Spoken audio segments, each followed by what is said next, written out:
Welcome friends, स्वागत है आपका इंग्लिश ग्रामर की क्लास में। Today's our topic is present tense.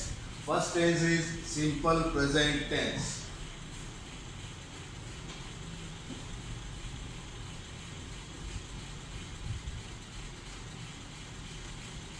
Simple present tense. देखिए, सिंपल प्रेजेंट टेंस में साधारण वर्तमान काल। इस काल की इस टेंस की पहचान के लिए जो इसके हिंदी वाक्य होते हैं, उन हिंदी वाक्यों के अंत में हम ता है, ते है, ता हूं, की हूं, ते हो, इस तरह से वाक्य के अंत में इस तरह से शब्द आते हैं। अब देखिए, इसके अंदर हेल्पिंग वर्ब और मेन वर्ब का कैसे यूज होता है। इसमें हमेशा मेन वर्ब की फर्स्ट फॉर्म, मेन वर्ब की हमेशा वर्ब की फर्स्ट फॉर्म का यूज होता है।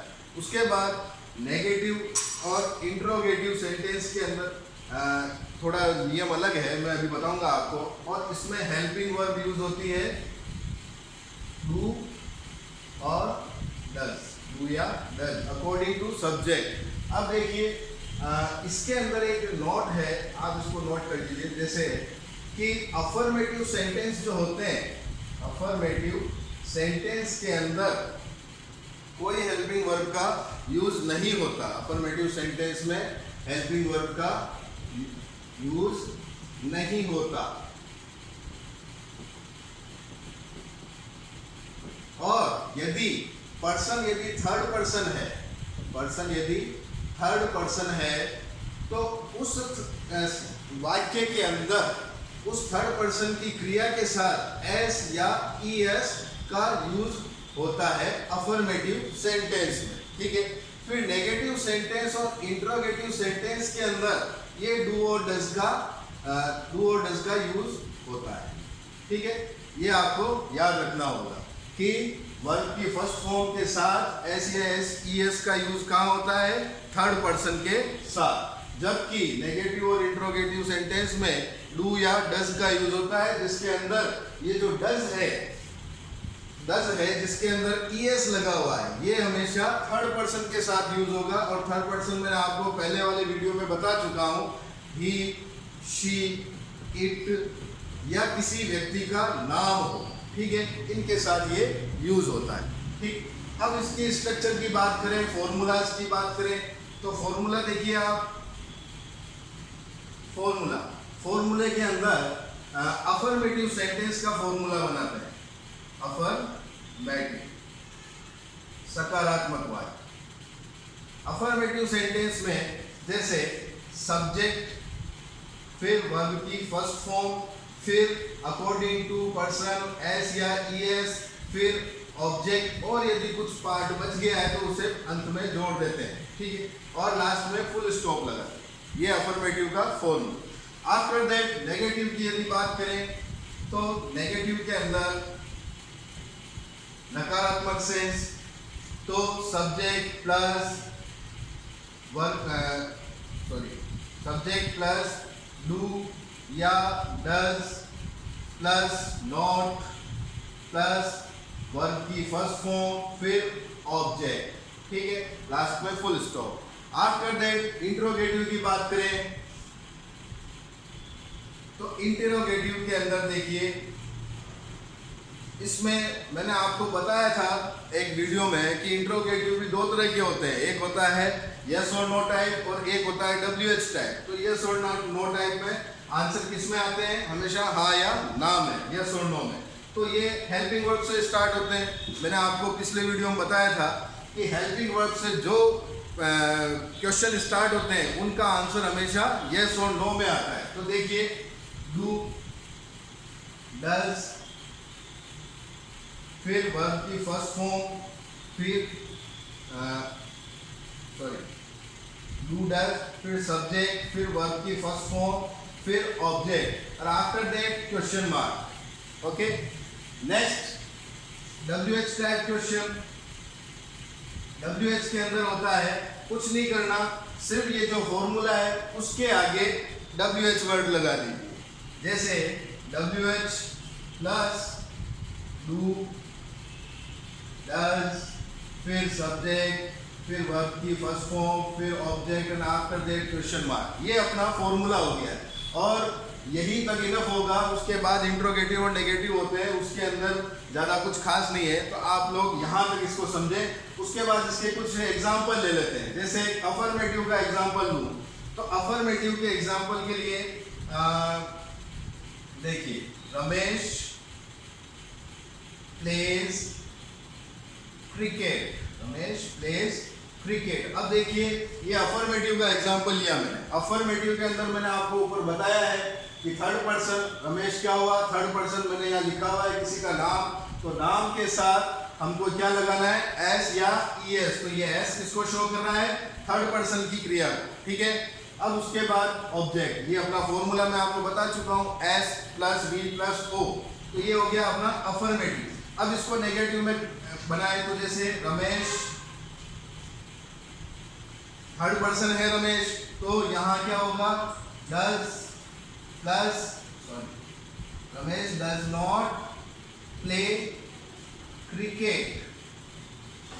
अब देखिए यहाँ प्ले के साथ एस नहीं लगा, क्यों नहीं लगा, क्योंकि डू के साथ ईएस लग चुका है। एक बार ईएस आ गया, एस या ईएस, तो दोबारा मुख्य क्रिया में एस या ईएस नहीं लगेगा, इसलिए यहाँ एस या ईएस नहीं लगा। अब देखिए इंट्रोगेटिव सेंटेंस बनाए तो जैसे does Ramesh, does Ramesh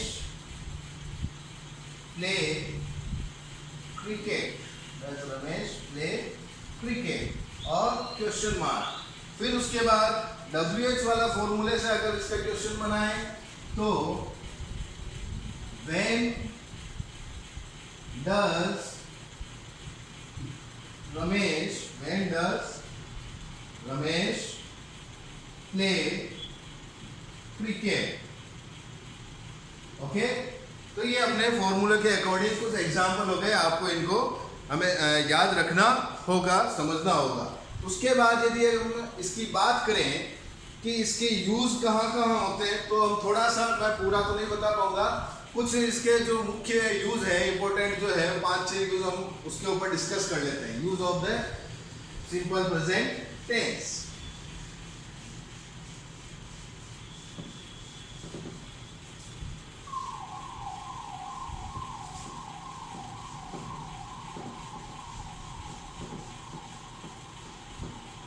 use of the simple present tense, इसके कुछ यूजेज हम डिस्कस कर लेते हैं। जैसे पहला देखिए, पहले के अंदर इसका यूज का मैं डिस्कस करूं तो जनरल ट्रुथ बताने के लिए, सामान्य सच्चाई, जनरल ट्रुथ बताने के लिए। For example, I read in 12th class, I read in 12th class। After that second इसका यूज बताएं तो यूनिवर्सल, यूनिवर्सल ट्रुथ बताने के लिए, सार्वभौमिक सत्य, यूनिवर्सल ट्रुथ। जैसे the sun rises in the east, ठीक है, the sun rises in the east, सार्वभौमिक सत्य है, ये कभी बदल नहीं सकता। और जनरल ट्रुथ सामान्य सत्य बताने के लिए कि I read in 12th class में, मैं 12वीं क्लास में पढ़ता हूँ, 12वीं कक्षा में पढ़ता हूँ और एक साल पढ़ेगा वो, इसलिए इसको I read in 12th class.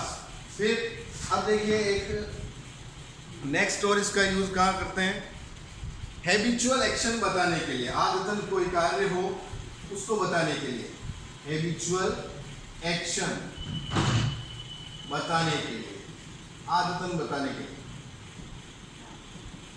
जैसे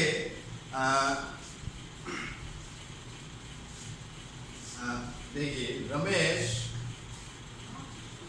takes tea twice in a day.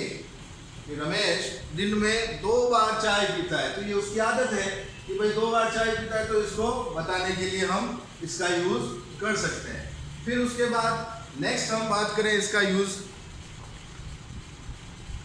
प्रूवर्ब्स, जैसे कहावतें बताने के लिए। प्रूवर्ब्स, कहावतें, कहावतें बताने के लिए। देखिए example, all that glitters is not gold.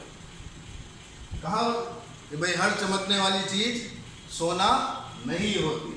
फिर उसके बाद एक और देख लेते हैं, न्यूज़पेपर की हेडलाइन के लिए। न्यूज़पेपर की हेडलाइन के लिए, अब जैसे for example, India wins world cup 2011। ठीक है, इंडिया विंस वर्ल्ड कप 2011। ठीक है, जो कार्य हो चुका है उसको भी हमने हेडलाइन के रूप में अगर न्यूज़पेपर में बताया तो वो ऐसे शो होगा। फिर उसके बाद प्रेजेंट स्टेट बताने के लिए। प्रेजेंट स्टेट यानी कि वर्तमान अवस्था बताने के लिए। अवस्था बताने, वर्तमान अवस्था बताने के लिए, जैसे कि मोहन इज माय फ्रेंड। ठीक है, तो ये कुछ इसके यूजेज हैं, आप इनका अच्छे से स्टडी कीजिए और नहीं समझ में आए तो हमें पूछिए। उसके बाद हम नेक्स्ट टेंस की बात करें तो प्रेजेंट कंटिन्यूअस टेंस की बात करते हैं।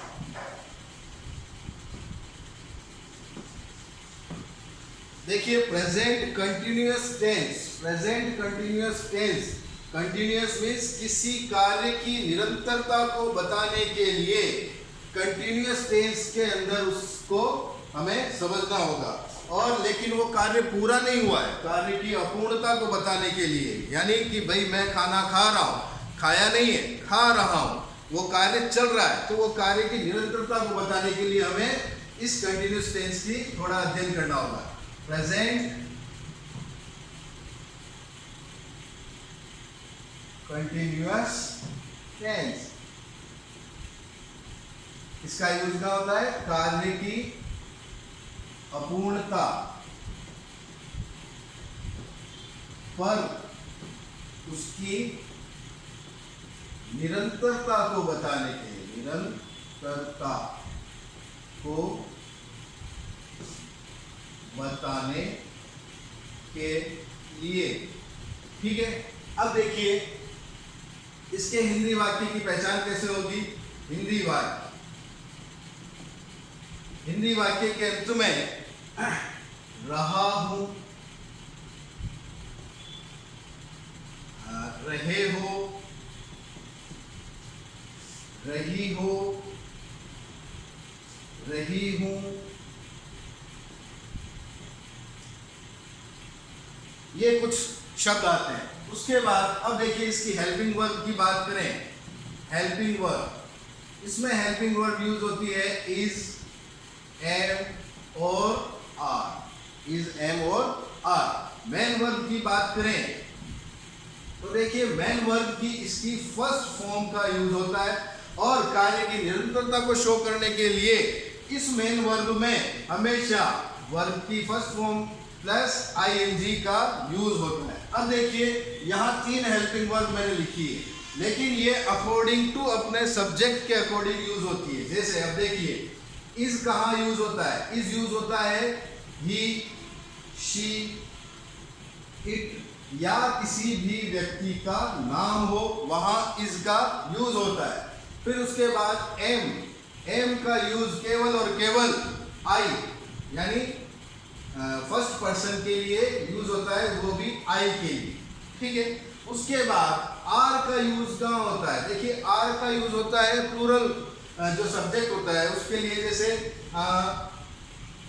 यू, वी और दे, ठीक। तो ये अपने कुछ आप इनको स्टडी कीजिएगा according to our subject use the helping verb in our sentence. फिर उसके बाद इसका कुछ फॉर्मूला बनाए, तो फॉर्मूले के अंदर देखिए, फॉर्मूला अफर्मेटिव के लिए मैं ए लिख रहा हूं, आप लोग समझिए, इसको पहले लिख चुका हूं। अफर्मेटिव फॉर्मूला जैसे सब्जेक्ट प्लस हेल्पिंग वर्ब के लिए इज, एम, आर, फिर वर्ब की फर्स्ट फॉर्म, फिर आईएनजी फॉर्म, फिर अपना ऑब्जेक्ट और फुल स्टॉप, ठीक है। उसके बाद नेगेटिव फॉर्मूला देखिए, subject plus is, am, are plus not plus verb की फर्स्ट फॉर्म, फिर आईएनजी, फिर object and after that full stop. Next is interrogative sentence की बात करें तो इंट्रोगेटिव में पहला यस और नो टाइप वाला फॉर्मूला बनाए। देखिए इज, एम, आर, फिर सब्जेक्ट, फिर वर्ब की फर्स्ट फॉर्म, फिर ING form, after that object and question mark. फिर WH टाइप का फॉर्मूला बनाए तो उसके अंदर देखिए WH plus is, am, are, फिर सब्जेक्ट प्लस वर्ब की फर्स्ट फॉर्म, फिर आईएनजी फॉर्म, फिर object and after that question mark.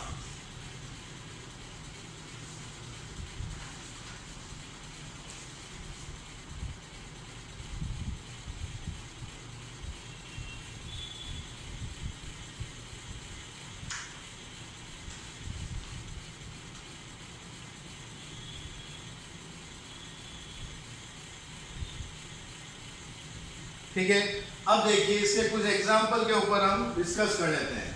ये एग्जाम्पल अफर्मेटिव का एग्जाम्पल लें तो Ramesh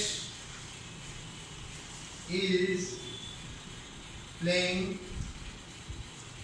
cricket, Ramesh is playing cricket, ठीक है। फिर उसके बाद इसका नेगेटिव एग्जाम्पल देखिए, Ramesh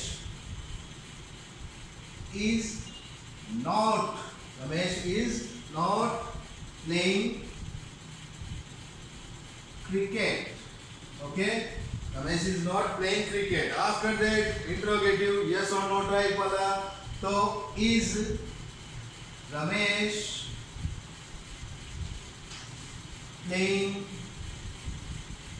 cricket, is Ramesh playing cricket, after that question mark। WH type की बात करें तो where is Ramesh playing cricket, okay. ये अपना अकॉर्डिंग टू फॉर्मूलाज एग्जाम्पल आप लोग इसके ऊपर स्टडी करें और इन्हें समझने का प्रयास करें। That's all for today. Thank you friends.